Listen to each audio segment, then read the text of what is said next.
Okay, ito pa muli ang inyong Pinoy Firearms Instructor na Gunsmith din naman. Ngayon ay tayo'y gagamit nitong drill press dahil sa katanungan ni Randy. Kasi ang tanong niya, pwede po ba ibalik yung primer at powder na ginamitan ng bullet puller? May nabili kasi ako na bullet puller sa Shopee. Okay. So ang sabi ko ay okay naman, pwede ibalik basta di pa natatamaan ng firing pin yung primer ay pwede pa yun. So hiniling niya sa atin na gawa ng videos kung paano ibalik yung mga primer. Kasi sabi niya dito paano ibalik yung primer. Okay? So may video naman tayo ng powder. So unang-una ay bago ko sagutin yan ay pasasalamatan ko lamang kayo, lalo tigit mga FW sa mampanikin ng mundo, na maraming salamat sa panonood ninyo aking mga videos, at lalo tigit doon sa mga hindi nag-skip ng ads, dahil tayo ay isang charity vlogger na may tinutulungan. At maraming salamat doon sa mga hindi nag-skip ng ads, sapagkat yung ating mga revenues ay nadagdagan na tinutulong natin sa mga bata na mga anak ng single parent. At maraming salamat do sa nagpadala sa ating mga premier videos kay Noli Peace America at Boy Umay. Yung pinadala niyo, bibili naman natin ng mga school supplies. Okay, so ayan. At sana marami pa ang magpaabot ng tulong para sa ating mga beneficiaries. Okay, unang-una, meron tayong pantanggal ng primer. Ito yung deep primer, yung pantanggal ng primer. Ilalagay lamang yan dyan. Pagkatapos ay ipipress. Yan. At yung primer niyan, mapupunta na dito. Mawawala na yung primer niya. Oh. Yan, wala nang primer yan. So, magtatanggal tayo ng mga ilan. Mabilis lang ito. Yan, lalagay lang ninyo dyan. Yan, at para lang kayong naglalaro niyan. Okay. So, ngayon kung wala kayo nito, ay pwede naman yan, may isa pang option na pwede rin ninyong gamitan nitong drill press. Kamukha nito. Okay, tuturo ko lang sa inyo kung paano gamitan ng drill press. Yan. So, kung wala kayo niyan, kung wala kayo nito, ay gagamit naman tayo ng drill press. Ayusin ko muna yung ayusin ko lang yung camera saglit. Wala tayong cameraman Yan. So, makikita ninyo ating drill press ito. Ating drill press. Ang kailangan lamang natin ay isang ganito. Yan. At ito ang ibabala natin. Okay, tanggalin muna natin itong mga nandito sa ibabaw. Yan. Tanggalin muna natin sa ibabaw. Yan. So, ibabala lang natin ito dito. Lalagay lang natin yan dyan. Wala pa yata yung ating saglit. Ating pangipit.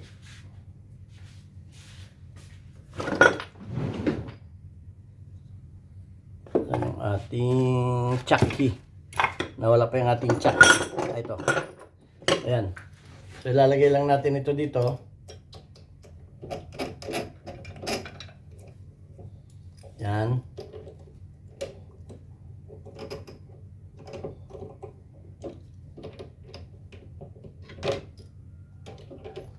Kung wala tayo nung pagtanggal ng pagkatapos ay siyempre lalagyan natin siya dyan ng sapin. Okay. Pagkatapos gagamit lang tayo ng isang bolt nut. Okay, lalagyan natin doon sa tapat. Pagkatapos ay isushoot lang natin yung butas nandun. Yan. At matatanggal na natin yung primer niya. Kinakailangan nakashoot yung yun, nakashoot. Yun. Pagka ganon, tanggal na yung primer niya niyan. Okay, ito na yung primer niya. So, yan. So, ito, optional din to, pang tanggal ng primer. Okay, so, yan, natanggal na natin. Pero pag tinanggal natin yung primer, titingnan natin yung loob ng primer kung yan ba ay ganito. Yan o. Kasi, kung yan ay ganito, ayan, ibang klase yan. Ibig sabihin, natanggal yung kasi meron siya ditong pag natanggal kasi yung parang tatlong paa na yun, pag natanggal yung tatlong paa, hindi na puputok yan. Pero dapat ganito, buo pa rin. Kasi minsan natatanggal yung nasa loob na yun. Ayun, pag natanggal na yun, hindi na po pwede ninyong ibalik, hindi na puputok yan. Tingnan natin ang pagkakaiba nito, ha. Ayan. Ayan o. Ito, natanggal na yung loob. Natanggal na yung loob. Although, meron pa siyang meron pa siya diyang igniter. Pero natanggal na yung loob, hindi na puputok yan. So, ito hindi na ito puputok. Wala na yung loob. Pero dapat ganyan. Okay? Ayan. So, yung pagkakabit naman, halimbawa, ikakabit ninyo yung primer. So, drill press din ang ginagamit ko dyan. Okay? Drill press din. Hindi ko ginagamitan ng martilyo anuman. Kukuha lamang kayo ng isang dowel. Okay? Kamukha nito flat. Na hindi naman siya sakto, kundi medyo luwag siya. Dowel siya yan. Kailangan ganyan dowel. Okay? So, ikakabit ulit natin siya dito. Kakabit natin siya dito. Hindi natin kailangan dito ang kuryente. Yan, kakabit natin siya diyan, yung dowel na yan. Kapitan ulit natin.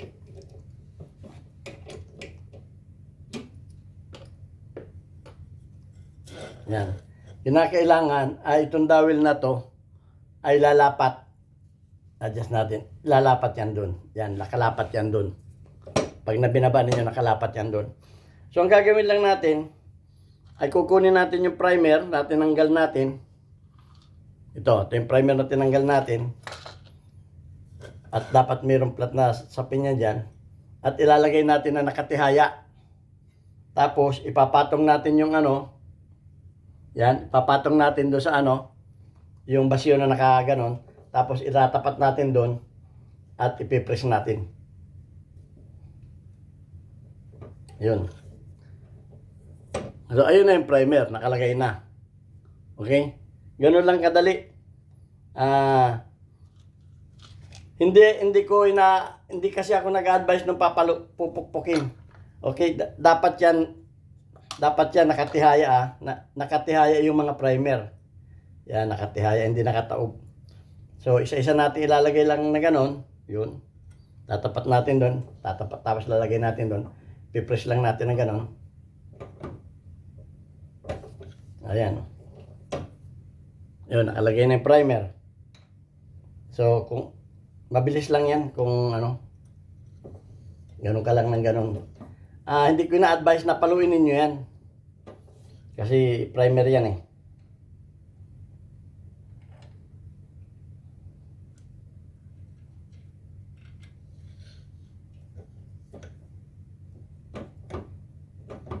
Ayan. So, ganun lang nakaapat na kagad tayo. Ilan to? Okay, ayan tingnan niyo yung pagkakabit.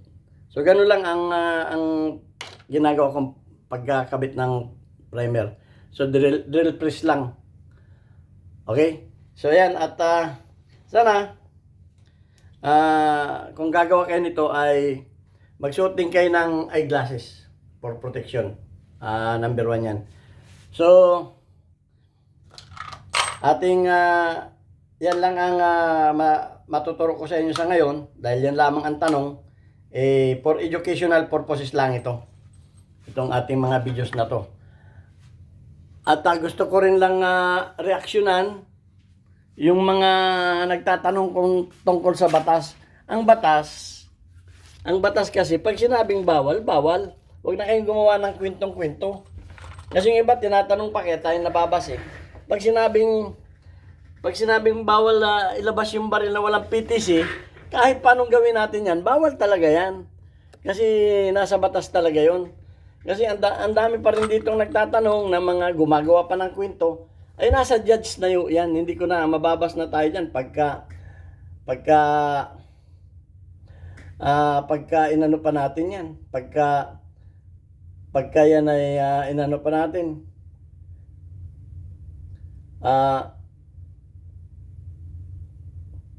Pagka yan ay sinagot pa natin. Pagka sinabi na bawal yun, nasa batas, bawal ilabas yung ano, pag sinasabing pwede daw dalhin, talabas, hindi po pwedeng dalhin yun. At hindi po, okay yun kung hindi tayo nahuli, ay paano kung tayo mahuli? Oh. Mahirap na pagka tayo nahuli.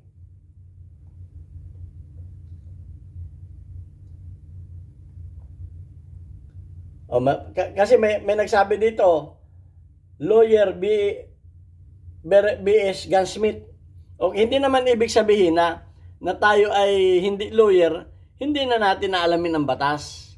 Kinakailangan kahit tayo hindi lawyer, kaya maraming na nakukulong eh. Hindi inaalam ang batas eh. Oh. Kamukha nun, pedestrian. Hindi naman natin na yung mga motorista, alam na pag pedestrian, dapat hinay-hinay ka doon. Akala ng mga pedestrian, mga motorista sige lang na sige. Highway yan eh. Oh, hindi nag-i-slow down. Dapat alam natin yun. Kaya pagka ang sabi nga lagi ay ignorance of the law, excuses no one. Hindi natin pwedeng sabihin na ay abogado lamang ang dapat magano niyan. Dapat alam din natin. At pag sinabing bawal, bawal. Kasi kamukha nito, may nagtanong pa rin, no PTC, may iltap naman natagpuan sa kotse sa tagong lugar dahil sa checkpoint, may violation ba? Ay bawal nga eh. Bawal nga yan. Lagi ko sinasabi, pag bawal ay bawal. Meron naman nagsasabi na nasa kotse yung sasakyan niya, tapos ay nasa kotse yung kanyang baril, tapos ay nagamit niya sa self-defense, ay bawal pa rin yung kahit saan ninyo gamitin. Kung maaring makalusot ka sa self-defense, pero hindi ka makakalusot sa illegal possession of firearms. Oh, maaari. Kung halimbawa na yung tatlong elements ng ay ginagamit mo na pasok yung tatlong elements sa self-defense, ay pero yung illegal possession of firearms ay illegal possession of firearms pa din ang babagsakan mo. May kaso ka pa rin doon. Kasi nga bawal yun ginamit mo sa labas ng bahay mo yung baril. Pero ginamit mo sa kasi may nagtanong paano po yan? Wala akong permit to carry. Pero may license yung baril ko. Ginamit ko ngayon sa self-defense sa labas ng aming residence. Okay. Hindi ako ang judge para sabihin lusot ka sa self-defense. Maring lusot. Kung lumusot ka man sa self-defense, ay paano yung illegal possession of firearms. Kaya nga may tinatawag na patong-patong na kaso eh.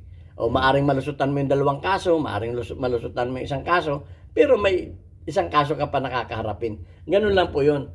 Kaya ako naman, nagpapayo lang ako. Kaya yung iba sa atin, nagagalit sa akin pagka ako yung nagpapayo ng ganyan dahil hindi naman nga tayo abogado. Hindi naman, ay bakit yung mga magulang natin, pinapayuhan tayo, hindi naman yan mga abogado. O, yung ating mga matatanda na, pinapayuhan tayo na wag mong gawin yan, bawal yan. Ay, abogado ba sila? Hindi man pwedeng abogado lang ang pwedeng magbawal sa atin na na magsabi na bawal ang akyat bahay. O abogado lang ba pwedeng magsabing ganun? Hindi, pag nasa batas, nasa batas. Ako naman, binabasa ko lang yung mga batas. Pero yung ibang mga tanong, wala akong mabasang batas. Kaya hindi ko masagot. Kasi ginagawa na ninyo ng istorya eh. Iba na yon, iba na yung tinatawag natin na senaryo. Ginagawa ninyo ng senaryo. Wala na akong masasagot dun. Bawal nga eh. Tapos gagawa pa kayo ng senaryo. Kasi may mga ganun-ganun. Bawal pa rin yun. So ano man ang katuwiran ninyo sa husgado, yun ang hindi ko sakop. Pero pag sinabi sa batas na bawal ninyong ilabas yung mga firearms na wala kayong PTC, bawal po yun. Dudugtungan pa ninyo ng kung mga ano-anong senaryo, ay labas na ako doon sa mga senaryo na ginawa ninyo. Basta't yun ay bawal sa batas. Kung ano man ang nangyari sa inyo, sa paglabas ninyo ng mga baril ninyo ng mga walang PTC at ng mga walang license, ay basta't kung ano yung nasa batas, ay yung nasa batas. So, doon sa mga baser sa akin, masabi ko lamang, ako'y nagpapayo lang na huwag ninyong gawin yung mga labag sa batas. Kahit hindi tayo abogado, at tayo ay pinagtanungan na bawal yun, sinasabi ko lang na bawal. Ganun lang po yung sa akin. So ayan, at babasahin din lang natin yung mga bagong community spotlight natin. Okay, yung mga community spotlight natin ngayon, weekly highlights of your most engaged audience members including your top commenters. Okay, shout out kayo na ko Iho, meron kang 100. Meron kang engagement na 100. Kay Jen Delbert, si Jen Delbert ay may 11 na engagement. Shout out din kay Tommy Aparachi, meron kang 100 na engagement. Shout out kay Black Dog Europe Tracker, Black Dog, meron kang 4 na engagement. At kay Bilso 3, bakit si Bilso 3 naging 0? Okay, hindi ko alam. Bilso 3 naging 0 ka na. Okay, baka hindi ka na nanonood. So, ayan, at God bless po sa ating lahat. At ang batas ay batas. Huwag nating gawa ng senaryo. At kung gawaan man natin ng senaryo, gawaan natin ng kwento yan, ay hindi ko nasakop yung mga pangyayari na yan. Kung ginamit ninyo yung baril ninyo sa labas ng bahay, ay, wala kayong PTC, ay may paglabag kayo. Ang sabi nga sa batas ay makukonsider na illegal na yung firearms ninyo. Yun ang sabi sa batas na sa nabasa natin. So, wala na akong masasagot sa mga ibang katanungan dahil parang hindi ninyo naintindihan yung binasa kong batas. Wala naman ako sa karapatan. Hindi ko naman basta binasa ko lamang yun. Yun ang nandun. So, ang masabi ko na lamang ay sumunod na lang tayo sa batas. Kamukha nang lagi sinasabi ni Ordo Sipay na lagi tayong maging masunurin tayo sa batas para iwas tayo sa mga sakit ng ulo. Okay, at hindi ko naman may nagsabi na pinagyayabang ko yung aking mga experience. Hindi ko naman pinagyayabang yun. Kinukwento ko lamang sa inyo yun para hindi ninyo pamarisan. Dahil yung ating mga kabataan, medyo mapusok tayo. Especially yung mga kabataan, medyo mapusok pa tayo. Pero nung tayo nagkaedad na, nagkameron na tayo ng experience, na demanda tayo, na muntik-muntikan na tayong makulong. Salamat na. Mahirap ang may kaso. Nagkameron tayo ng kaso, ay iwasan ninyo. Yun naman ang sa akin. Yung mga experience, na mga bad experience, kinukwento ko yan dahil para iwasan ninyo. Hindi ko sinasabi na kinukwento ko sa inyo para tularan ninyo. Okay, yun lamang ibig kong sabihin. Okay, God bless us. Thank you very much. Hanggang sa muli nating video, magtanong lang kayo. At sasagutin natin yan sa abot ng ating malit na kaalaman.